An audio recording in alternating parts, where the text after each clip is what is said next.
디모데후서 3장 14절에서 17절까지의 말씀인데 다 같이 일어나셔서 하나님 말씀 같이 봉독하겠습니다. 디모데후서 3장 14절부터 17절까지입니다. 시작. 그러나 너는 배우고 확신한 일에 거하라.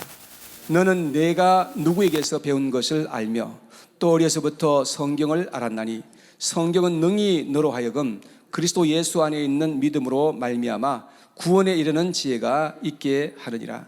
모든 성경은 하나님의 감동으로 된 것으로 교훈과 책망과 바르게 함과 의로 교육하기에 유익하니 이는 하나님의 사람으로 온전하게 하며 모든 선한 일을 행할 능력을 갖추게 하려 함이냐. 아멘. 자리에 앉겠습니다.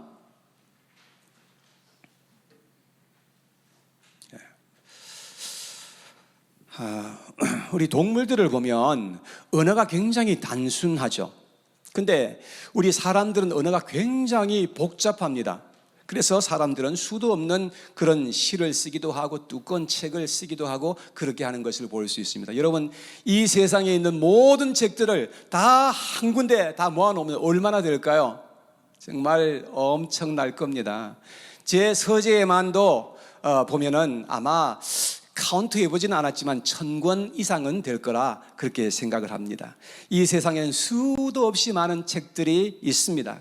그런데 그렇게 많은 책들 중에서 가장 돋보이고 특별한 책이 있는데 그것이 무엇인가? 그것은 바로 우리가 지금 가지고 있는 이 성경책이라고 하는 것입니다. 여러분 믿으십니까? 이 성경은 이 세상에서 가장 많이 인쇄된 책입니다. 여러분, 그리고 가장 많은 사람들에 의해서 읽혀지고 있는 책입니다. 그리고 가장 오래된 책입니다. 그리고 가장 완벽하게 보존된 책입니다. 그리고 성경이 이 세상의 모든 책들보다도 더 특이한 점이 또 한 가지가 있는데 그것은 뭐냐면 이 세상의 책들은 한 사람이나 아니면 두세 사람에 의해서 이제 한 시대에 걸쳐서 써서 모든 것이 다 마무리되지 않습니까? 근데 성경은 그렇지 않아요. 성경은 약 1600년에 걸쳐서 몇 년? 예, 160년이 아니에요. 1600년에 걸쳐서 약 40명의 각각 다른 시대에 살았던 사람들이 여러 장르에 이르기까지 기록한 책이 바로 이 성경이라고 하는 것입니다. 이 성경을 찾아보면은 성경 안에는 역사적인 그런 책도 있고요. 시편도 있고 잠언도 있고 편지 형태도 있고 복음서도 있고 계시록도 있고 예언서도 있고 그렇습니다. 정말 다양한 사람들과 다양한 시대와 다양한 장르에 이르는 내용이지만 핵심적인 내용은 성경 처음부터 끝까지 다 일치하다는 것을 생각할 때 너무너무 놀랍지 아니할 수가 없는 것입니다. 여러분, 정말 너무너무나 놀라운 책이죠. 성경은 과연 어떤 책일까요? 오늘은 여기에 대해서 한번 살펴보면서 우리 모두는 성경을 더욱더 사랑하고 애독하는 그러한 책이 될 수 있게 되기를 간절히 원하는 것입니다. 그러한 역사가 오늘 꼭 일어나게 되기를 축복합니다. 자, 첫 번째, 저는 두 가지를 말씀드리려고 하는데 첫 번째, 성경은 하나님의 말씀이다 라고 하는 것입니다. 자, 성경은 뭐라고요? 예, 하나님의 말씀이라고 하는 것을 우리가 알아야 된다는 것입니다. 사람이 성경을 기록했지만 성경은 하나님의 말씀을 기록한 것임을 우리가 기억해야 된다는 말이죠. 근데 너무나 많은 사람들은 성경이 하나님의 말씀인 것임을 믿지 못하겠다고 그렇게 말합니다. 근데 문제는 뭐냐? 자기는 이 성경을 자세히 읽어보지도 않은 채 이 성경이 이렇다 저렇다 말하는 사람들이 대부분이라는 것입니다. 성경이 정말로 하나님의 말씀인지를 알려고 한다고 한다면 성경을 자세히 읽어보면 돼요. 제가 여러분들에게 성경이 정말로 하나님의 말씀인지 아닌지 정확하게 알 수 있는 길을 몇 가지 말씀을 드려볼 텐데요. 자, 첫째는 성경이 하나님의 말씀인 이유는 성경의 핵심이 처음부터 끝까지 다 일치한다는 것이 그것이 하나님의 말씀이라는 사실을 알려주는 것입니다. 자, 여러분, 성경의 핵심이 뭔지 아십니까? 성경의 핵심을 세 가지로 말씀드려볼게요. 첫째는 성경의 핵심은 사랑이에요. 이 성경 전체를 다 요약하고 해가지고 마지막 한 단어로 말하라고 한다면 사랑이라는 말로 그렇게 요약할 수 있어요. 하나님이 인간을 얼마나 사랑하시는지 성경은 처음부터 끝까지 계속해서 그 이야기를 하고 있는 것입니다. 그래서 어떤 사람은 성경을 가리켜서 이거는 하나님께서 우리에게 써서 보내주신 사랑의 편지다 라고 그렇게 말하는 사람들도 있지 않습니까? 두 번째, 성경의 핵심은 예수 그리스도다 하는 것입니다. 자, 첫 번째 성경의 핵심이 뭐라고요? 사랑이다. 두 번째는 예수 그리스도다. 이거 꼭 기억하셔야 됩니다. 구약 성경도 그렇고 신약 성경도 그렇고 읽어보면 다 예수 그리스도를 증거하고 있다는 사실을 보게 되는 것입니다. 구약 시대 때는 하나님께서 선지자를 통해서 말씀하시는 것이 장차 앞으로 수백 년, 수천 년 후에 하나님의 아들을 보내줄 거다. 그 아들에 대해서 계속해서 내가 보내줄게, 너희들을 위해서 보내줄게 라고 계속해서 말씀하신 것이 구약 성경이에요. 자, 근데 신약 성경은 뭐냐? 하나님께서 보내시라고 하신 그 아들이 이제 왔다 라고 하는 것이 신약 성경이에요. 그 아들이 누구냐? 그 아들이 바로 예수 그리스도다 하는 것이 신약 성경의 말씀이에요.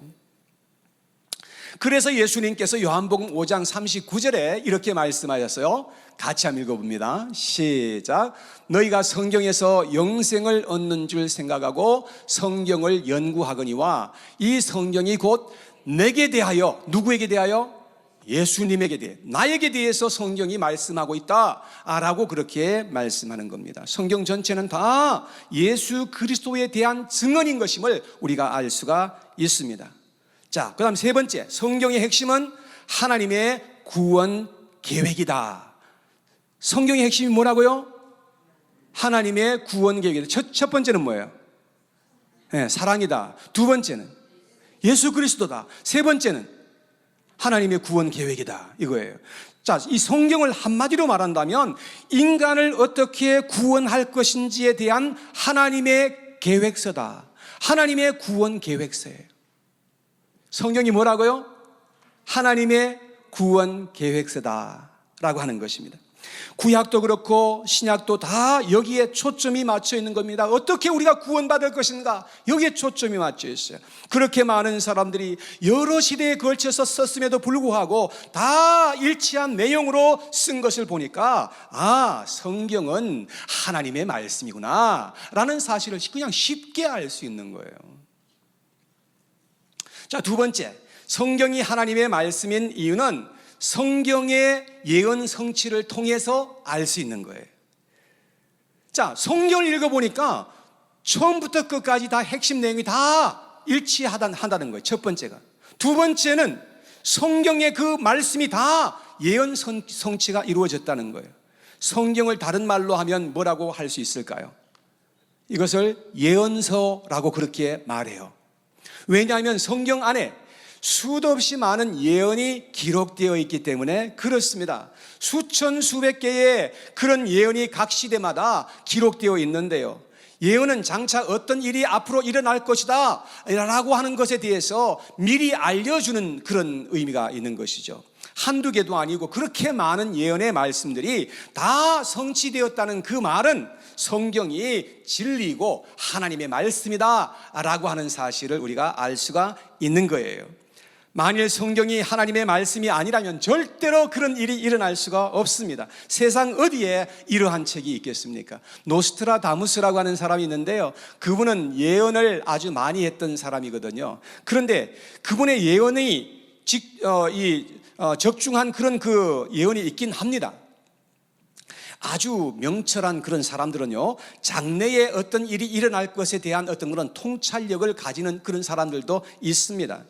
예를 들자면 앞으로 3차 대전이 일어날 거야 라고 하는 어떤 그런 예언을 할 수도 있죠.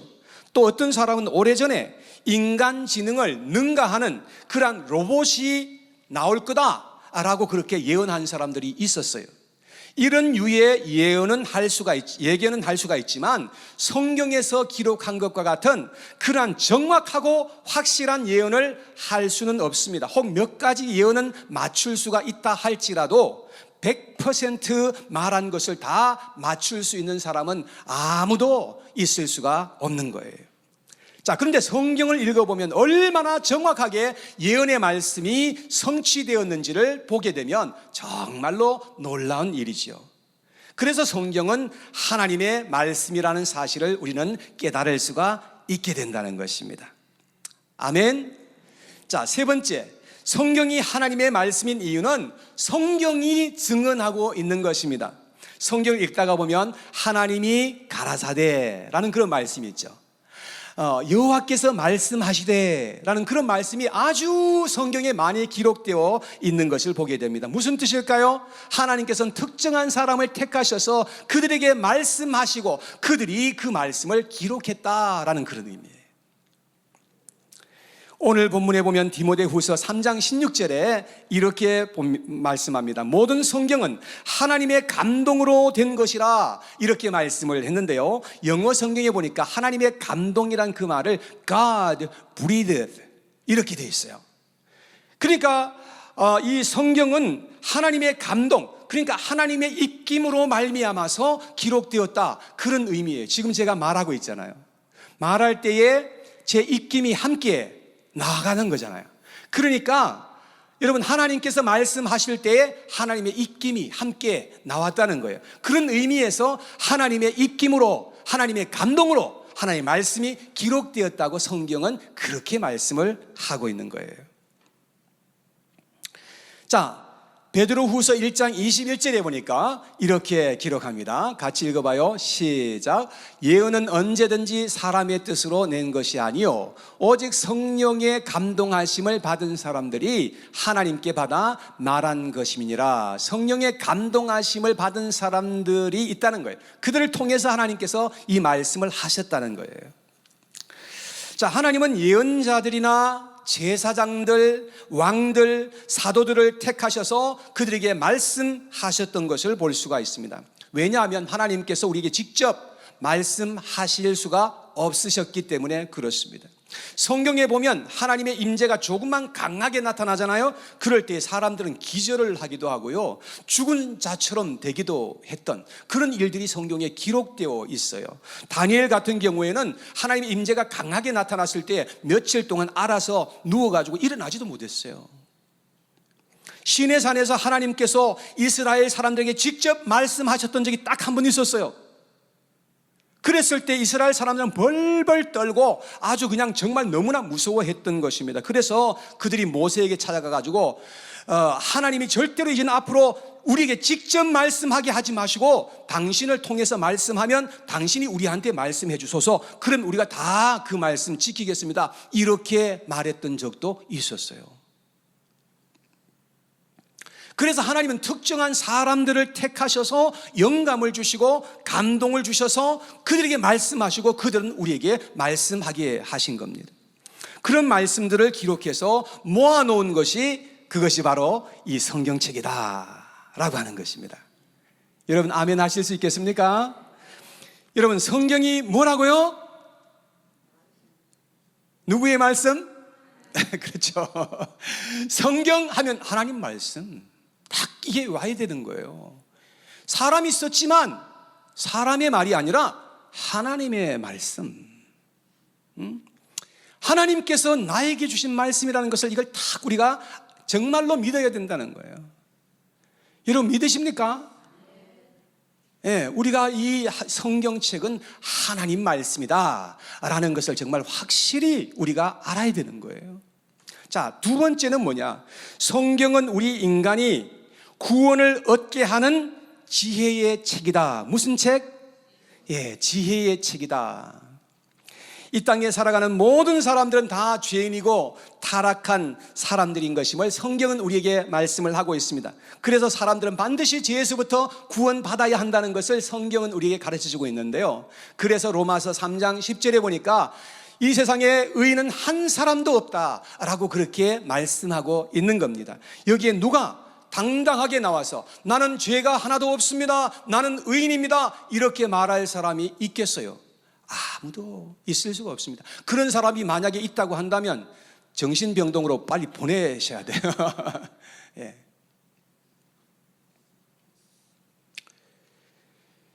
여러분, 알고 보면 사람들만큼 악한 존재가 없어요.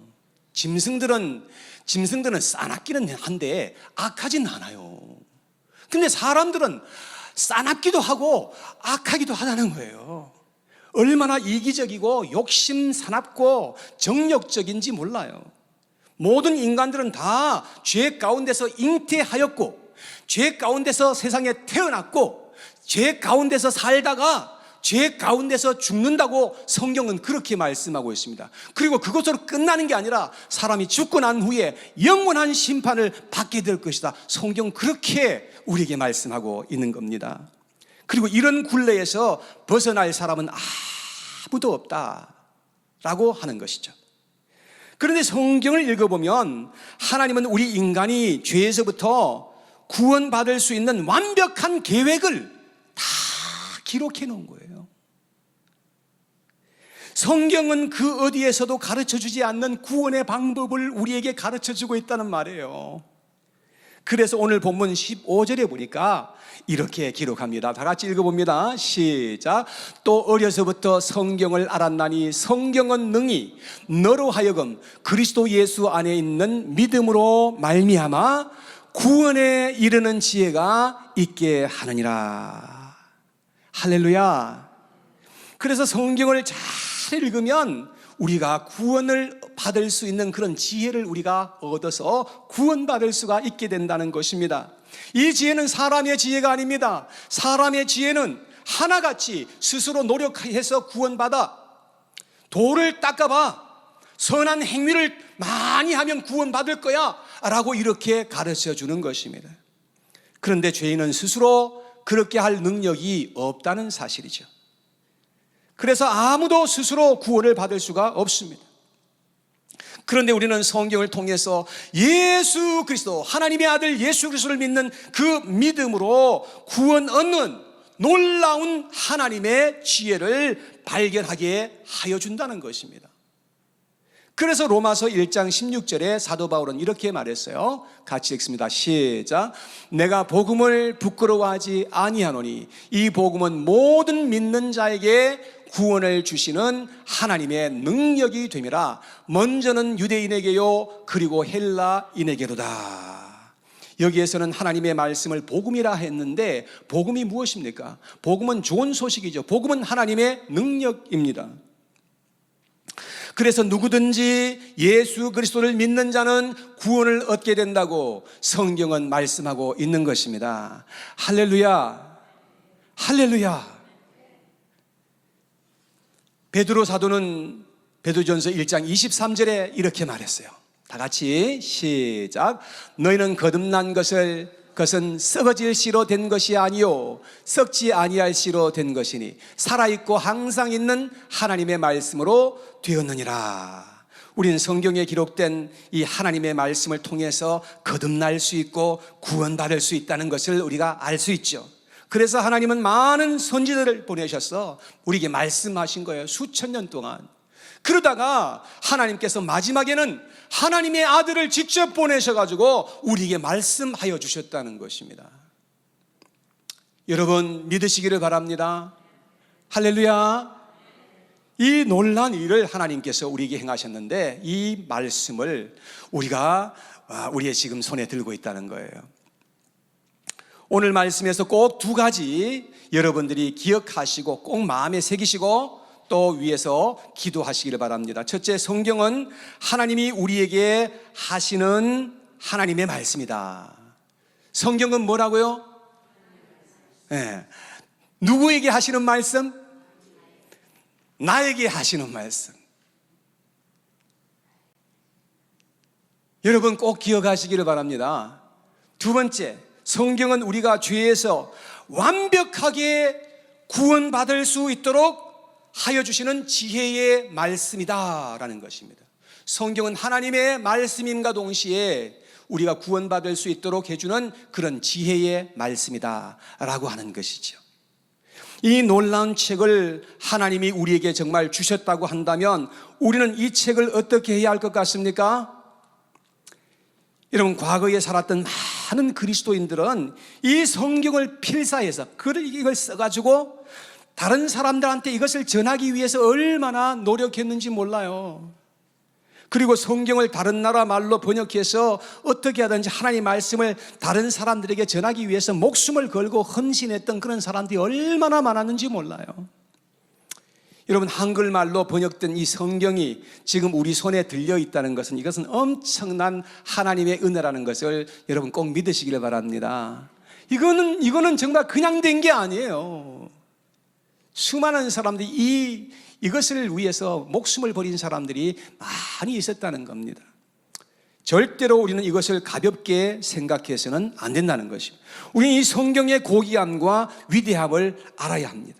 그리고 성경을 정성스럽고 열정적인 마음으로 읽고 또 읽어야 합니다. 성경을 잘 읽으면 우리는 성경을 통해서 하나님의 비밀을 발견할 수가 있게 되는 것이고 하나님의 지혜와 진리를 깨달을 수가 있게 된다는 말입니다. 그리고 무엇보다도 우리는 성경을 통해서 보배로운 믿음을 얻을 수가 있게 되는 것입니다. 예림자매, 이제 이거는 노트에 없는 거예요. 여러분, 옛날에 우리 한국에서 글을 아는 사람들이 많지가 않았어요. 근데 그 노인네들이 이 성경을 읽을 수 있는 그런 은혜를 성령께서 주시니까 이 성경을 통해서 글을 깨우쳐요. 그리고 이것을 성경을 통해서 읽으면서 여기에서 하나님을 알게 되는 그런 놀라운 축복들이 막 그냥 그 당시에는 엄청나게 많은 일들이, 그런 일들이 일어났어요. 성령이 함께 해주시면 우리가 글을 몰라도 성령의 도우심으로 말미암아서 우리가 글을 깨우칠 수 있는 은혜가 임할 수 있고요. 그리고 이 성경 말씀을 깨달아 알 수 있는 그런 은혜가 임할 수 있다는 것을 알아야 되는 겁니다. 여러분, 믿으시기를 바랍니다. 로마서 10장 17절에 보니까 믿음은 들음에서 나고 들음은 그리스도의 말씀으로 말미암았다, 그렇게 말씀을 했습니다. 그러므로 우리는 이 성경을 통해서 나의 영과 혼과 육체가 구원을 받고 영원한 생명을 얻을 수 있는 그런 복된 인생을 살 수 있도록 우리가 해야 한다는 것입니다. 지난달에 우리 김경환 선교사님께서 말씀해 주신 건데요, 조선 땅에 가장 먼저 들어온 선교사가 바로 토마스 선교사입니다. 그는 사실상 전도도 한번 해보지 못한 채 대동강변에서 27살의 젊은 나이로 목배임을 당하여 죽은 것입니다. 근데 그가 목배임을 당하기 전에 자기가 가지고 있던 이 성경책을 남겼어요. 그는 자기의 이 목을 쳐서 지금 죽게 할 그 박춘건이라는 사람한테 이 성경책을 그것을 주었어요. 근데 1899년 토마스 선교사가 조선 땅에서 피를 흘린 지 33년이 지난 때에 어떤 한 남자가 마펫 선교사님 앞에 와서 이런 간증을 하였다는 겁니다. 목사님, 저는 더 이상 이대로는 못 살겠습니다. 제가 토마스 선교사를 죽인 박춘권입니다. 그때 그가 죽어가면서 제게 주었던 작은 보따리가 있는데 그것은 성경책이었습니다. 그것을 읽고 제 마음이 찔려서 이렇게 목사님을 찾아왔습니다. 제가 어떻게 하면 좋겠습니까? 이 박춘건이라는 사람은 토마스 선교사가 죽어가면서까지 웃으면서 자기에게 성경을 주고자 했던 그 이유가 무엇인지 너무나 궁금해서 성경을 읽다가 거기서 놀라운 하나님의 진리를 발견하게 된 것입니다. 그리고 그는 나중에 교회의 장로가 되고 교회를 위해서 충성하는 그런, 우리 그림에 나오죠? 저분이 바로 박춘건이라는 사람이었습니다. 누구든지 성경을 바로 읽으면 살아계신 하나님을 인격적으로 만날 수 있게 되는 줄로 저는 믿습니다. 우리는 바쁘고 피곤하다는 이유 때문에 하나님의 말씀을 소홀히 하거나 무시하면서 그렇게 살아서는 절대로 안 된다는 것입니다. 여러분이 하는 말을 누가 만약에 무시해버린다, 완전히 깡무시한다고 한다면 여러분 기분 좋을까요? 나쁠까요? 기분 좋을까요? 예. 그러니까 기분이 나쁜 정도가 아니라 화가 나신대요. 그렇죠. 하나님도 마찬가지예요. 하나님께서 주신 이 말씀을 정말 깡무시하고 살아가 봐요. 그럼 하나님께서도 정말 기분 나빠하시는 거예요. 우리는 성경을 어떻게 하든지 열고 온 마음을 다해서 읽고 쓰고 묵상하고 이 말씀을 깨달았으면 이것을 전하려고 하는 그런 마음을 가지고 이 세상을 살아가야 한다는 것입니다. 미국의 존경받는 대통령 아브라함 링컨의 어머니 낸시 여사가 있었는데 그의 아들이 9살 때에 그는 이런 말을 남겼다 합니다. 부자나 높은 사람이 되려고 하기보다 성경을 읽는 사람이 되라 하는 말씀을 남기고 돌아가셨다고 합니다. 그래서 링컨은 어머니가 남겨준 이 성경책을 어떻게 하든지 읽고 또 읽고 그렇게 했다는 것입니다.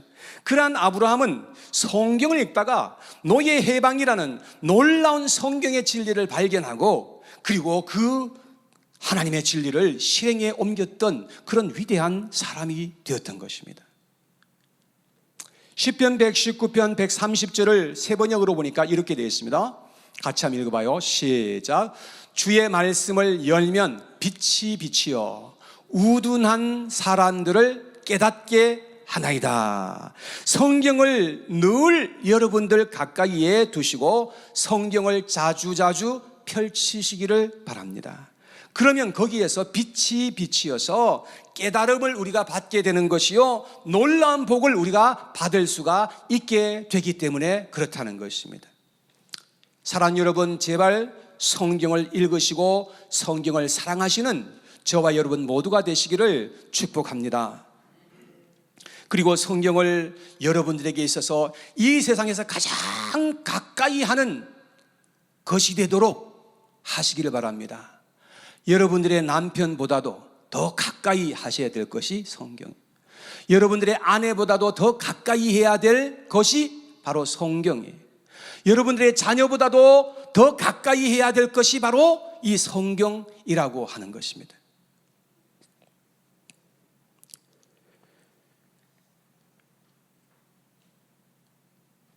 우리는 성경을 가까이 하고 교회에 올 때도 성경을 꼭 가지고 오실 수 있도록 그렇게 권면을 합니다. 이 스마트폰에 이 저장된 성경을 읽어보세요. 읽어보면 이게 좋기는 한데 깊이 읽을 수가 없다는 것이 이게 문제예요. 저도 해봤어요. 해봤는데 깊이 읽지는 못해요. 그래서 성경은 책으로 읽어야 가장 좋다는 것을 알게 되는 것입니다. 여러분, 교회에 이렇게 미리 오시는 분들이 있어서 참 저는 좋은데요, 교회에 미리 오시는 분들은 교회에 들어오셔가지고 이 성경책을 펴서 본문을 미리 찾아놔야 돼요. 본문을 미리 찾아놓으시고 그 본문을 여러 번에 걸쳐서 한번 읽어보세요. 읽어보시고 묵상하시고 그리고 하나님 앞에 기도하세요. 하나님, 오늘 이 본문 말씀을 통해서 나에게 말씀해 주세요. 예? 하나님, 오늘 이 말씀을 통해서 나에게 무슨 말씀을 주시든지 하나님, 이 말씀을 받겠습니다. 그런 간절한 마음으로 기도할 때에 하나님께서 큰 은혜를 베풀어 주실 것이라고 저는 믿습니다. 다윗은 하나님의 말씀을 즐거워해서 주야로 말씀을 묵상했다라고 그렇게 성경에 보니까 나와 있습니다. 그리고 욥은 자기가 먹는 일정한 양식보다도 더 하나님의 말씀을 더 귀하게 여겼다, 이렇게 되어 있습니다. 성경의 말씀은 우리의 영혼의 양식인 줄 믿으시기를 바랍니다. 하나님의 말씀이 아니면 절대로 우리는 바르게 살 수 없고 바르게 판단할 수 없습니다. 오늘 이 시간 여러분들에게 일생 동안 나는 성경을 충실하게 내가 죽는 순간까지, 힘이 닿는 그 순간까지 계속해서 충실하게 읽을 수 있는 그런 큰 결심이 일어났으면 좋겠습니다. 이 시간에 꼭 그런 결심이 있었으면 좋겠어요. 그런 결심을 안 하신 분들은 내가 저 뒤에 기다렸다가 안 보내주고 싶은 그런 마음이에요. 여러분들이 그렇게 성경을 난 정말 이제는 이를 악물고 성경을 정말 읽을 거야, 그렇게 결심하는 순간부터 사탄 마귀는 여러분들을 공격하고 여러분들을 계속해서 시험할 거예요. 벌써 어떻게 하든지 이 성경을 읽지 못하도록 하기 위해서 그렇게 역사하게 돼 있어요. 이 성경을 바로 읽으면 큰일 나니까. 예. 그러나 끝까지 여러분들 인내하시고 참아내시고 결심을 지켜나가실 수 있게 되기를 주님의 이름으로 축복합니다. 만일 하다가 결심이 무너져서 여러분들이 못하잖아요? 그러면 다시 하면 돼요. 다시. 그거 다시 하면 실패가 아니에요. 그런데 만약에 이거 결심했는데 그냥 일주일 동안 성경 못 봤어, 그러면 실패한 거예요? 그렇게 끝나면 실패한 거죠. 그러나 다시금 여러분들이 다시금 돌아와서 다시금 그 결심을 세워나가면 되는 거예요. 그러면 실패가 아니에요. 사랑하는 여러분, 성경 속에서 살아계신 하나님을 꼭 만나시는 저와 여러분 모두가 되시기를 축복합니다. 살아계신 하나님은 여기에서 만날 수 있는 거예요. 여기를 떠나서 살아계신 하나님을 절대 만날 수 없어요. 여러분 꼭 이 말씀을 통해서 살아계신 하나님을 인격적으로 만나시고 그 하나님과 함께 동행하는 그런 복된 인생을 함께 살아갈 수 있게 되기를 주님의 이름으로 축복합니다.